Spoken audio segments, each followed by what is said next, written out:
زعلانين يا مغاربه. امال احنا بقى احنا لنا الله. عماله اقول الهجوم ده ليه؟ الهجوم ده ليه؟ بحب اقول للشخص اللي قال الكلام ده انت هتلبسنا في تكره الناس فينا. يعني احنا ما قلناش ان هم ما يستحقوش، بالعكس احنا بنقول ان هم يستاهلوا ومنظومه كرويه متكامله. المغرب اتقي الله شويه فينا. انت بتضحك على نفسك ولا بتضحك علينا ولا بتضحك على مين؟ هو من الاخر عايز يقول ان الخساره والخروج ما كانتش كوره. يعني انا خسرت باشياء وعوامل اخرى غير الكوره. انت في اللي انت فيه، هات البطوله زي كابتن حسن شحاته وكابتن جاري، وبعد كده اطلع قول اللي انت عايزه، افتري براحتك.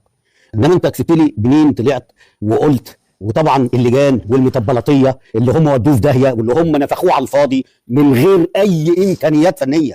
اقسم بجد حسن عن الجمهور المغربي اللي كان بيشجع منتخب السنغال امام منتخب مصر. بغض النظر عن الجزئيه دي اللي ما اقدرش احكم عليها بنسبه 100%. انا ما كنتش في الملعب. كان في جماهير مغربيه بتشجع السنغال طبيعي، في جماهير مغربيه. الله يرضى عنك، الله يرضى عنك ويطلع لك شعر يا رب. ما تعلقش هزيمتك وخروجك قدام السنغال على الناس التانية.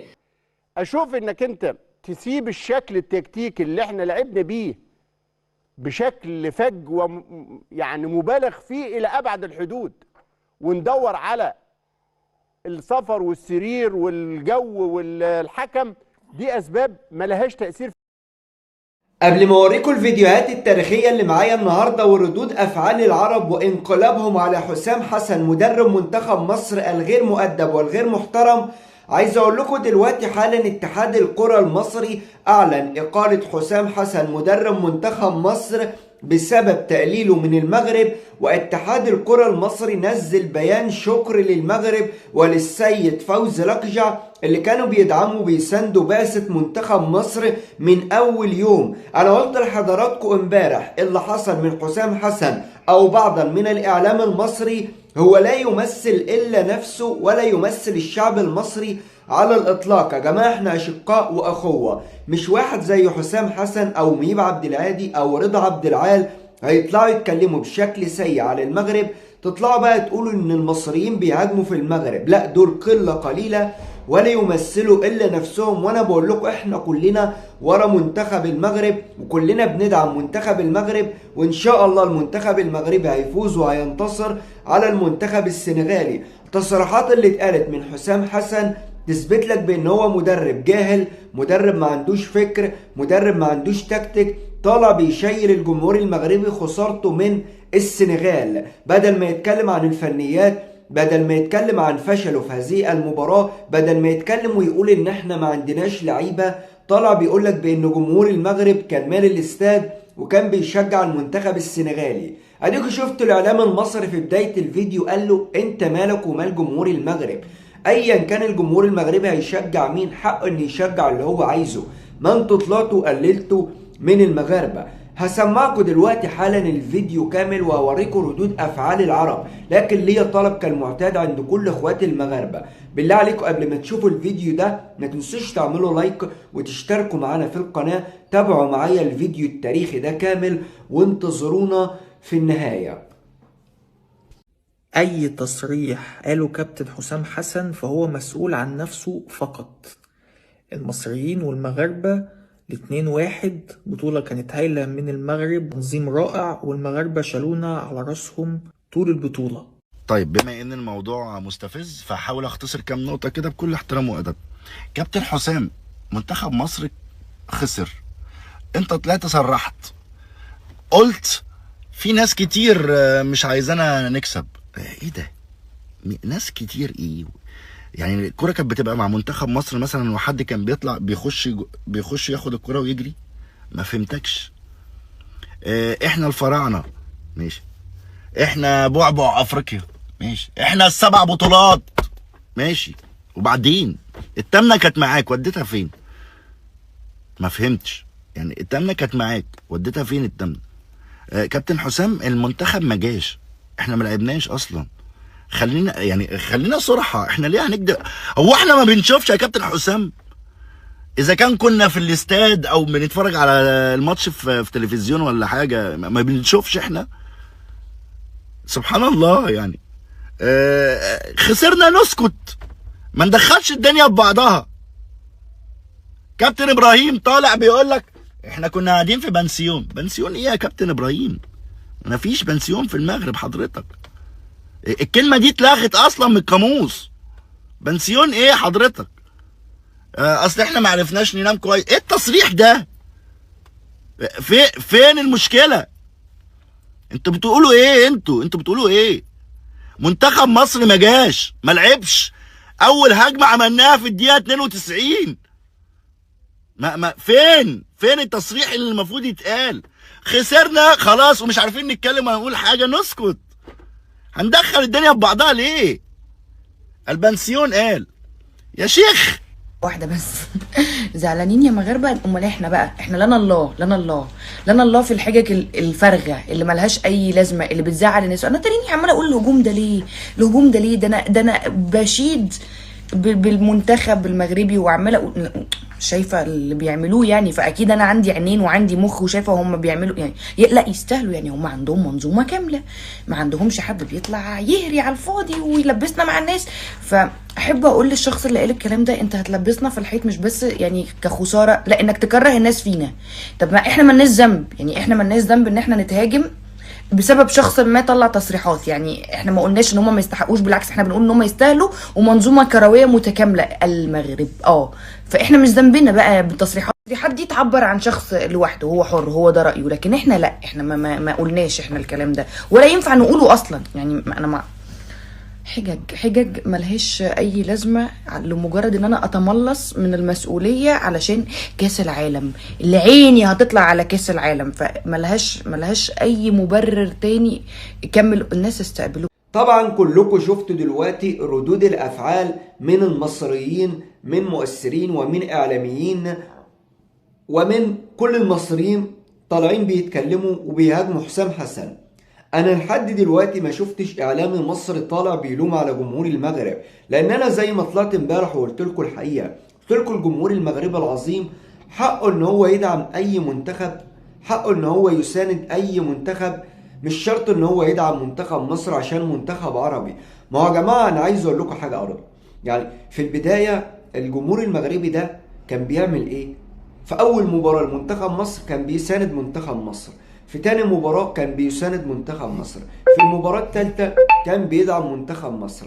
خلصنا من دور المجموعات. من هنا بدأت المشكلة لما المنتخب المغربي لعب أول مباراة أمام منتخب تنزانيا وقال لك ليهم ركلة جزاء ومش عارف ايه، والإعلام المصري عمل حملة مسعورة وطلع قال لك بأن تنزانيا ليها ركلة جزاء. الموضوع ما وقفش عند كده.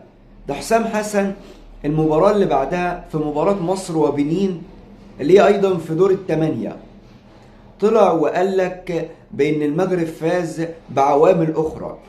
طلع بعد ما محمد صلاح لو تفتكروا بعد ما صلاح سجل الهدف الثالث توجه لبعض من جمهور المغرب أيضا قلة قليلة كان بيشجعوا منتخب بنين، لأن كانوا زعلانين من الإعلام المصري اللي قل من المغرب في مباراته أمام تنزانيا، فراحوا يشجعوا بنين. حسام حسن بدل ما يطلع او يتجاهل الامر او يشكر الجمهور او يهدي الاجواء، لا طلع بوظ الدنيا وقعد يشاور لجمهور المغرب ويقول لهم احنا مصر، احنا رقم واحد، احنا التاريخ. الكلام الهبل اللي قاله زي اللي قاله بالظبط بعد خروجه من كأس افريقيا.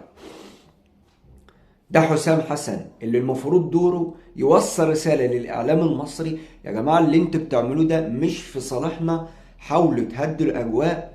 ده كان المفروض حسام حسن اللي يهدي الاعلام المصري واللي يقول للمصريين ما تتكلموش بشكل سيء على المغرب، لان المغاربه هم اللي بيدعمونا، هم اللي بيساندونا.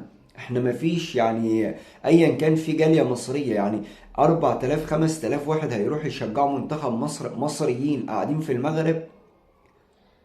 لكن الدور الاكبر على الجمهور المغربي العظيم اللي كان في مدينه طنجة في مباراه مصر وجنوب افريقيا كان 42000 مشجع. فمن بعد المباراة دي لا قرروا ان هم ما يدعموش منتخب مصر تاني. السبب انا قلت لحضراتكم، طلع الاعلام المصري وبالتحديد مهيب عبد الهادي وارجع للفيديوهات واكرامي حارس المرمى، وطلع اسلام صادق في قناة النهار، وطلع حسام حسن، بعضا طبعا المؤثرين بقى والصحافة والمواقع والكل ده عملوا حملة مسعورة على المغرب وقال لك انتوا بتتجاملوا وكلهم قلبوا تنزانيين في هذه المباراة، وكلهم قبلوا خبراء تحكيميين، كلهم بقى خبراء تحكيم. ازاي يا عم؟ قالك تنزانيا ليها ركلة جزاء. طب يا جماعة احنا مالنا؟ احنا مش طرف في المباراة. قالك لا تنزانيا ليها ركلة جزاء والمغرب كانت لازم تخرج. طب بالله عليك انت بعد كل اللي بتعمله ده انت مستني الجمهور المغربي يدعم ويساند منتخب مصر بعد ما كنت بتطلع وبتقلل منهم، بعد ما كنت بتطلع وبتتهمهم وعامل زي الاعلام الجزائري بالظبط وبتقول ان المغاربه بيفوزوا بالتحكيم، بعدها طالع ومستني من جمهور المغرب ان هو يدعم ويساند المنتخب المصري. هو انتوا فاكرين ان المغاربه للدرجه دي ما بيحبوش منتخب المغرب او ما بيحبوش بلدهم؟ يا جماعه ده اللي يعمل كده يبقى كاره لبلده وكاره لمنتخب بلاده. بعد كل اللي بيتقال في حق منتخب بلاده ويرجع يشجع منتخب تاني، لا ده يبقى كاره لمنتخب بلاده. ملهاش غير كده. فالهبل والهطل والعبط اللي اتقال ده كلام غريب وكلام عجيب. النهارده الاعلام المصري ادرك الموقف، والنهارده الاتحاد الكره المصري ادرك الموقف وعرف ان حسام حسن اخطأ، وحسام حسن عمل كوارث في تصريحاته المستفزه للغايه.